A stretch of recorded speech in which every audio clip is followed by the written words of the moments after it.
Over the course of the last 4 or 5 years, I've personally met with about 450 to 500 Australian sports technology companies. Melbourne's sporting culture is in a lot of people's blood.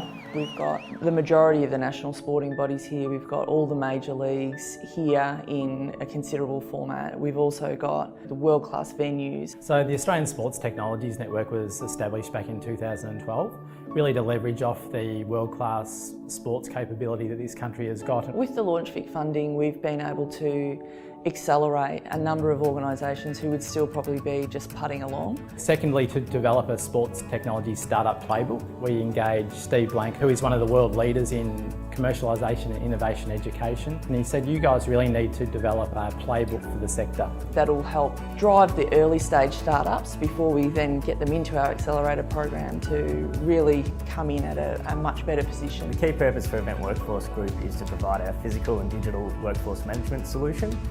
We do that to the sport and events industry. Our key clients, the biggest one would be the Super Bowl in the USA. In Australia, we work closely with the Rugby League World Cup that's coming up.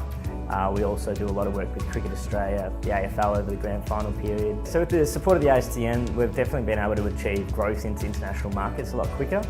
We've opened a San Francisco office in the last 6 months, and a lot of that's led from being able to take part in the San Francisco landing pad.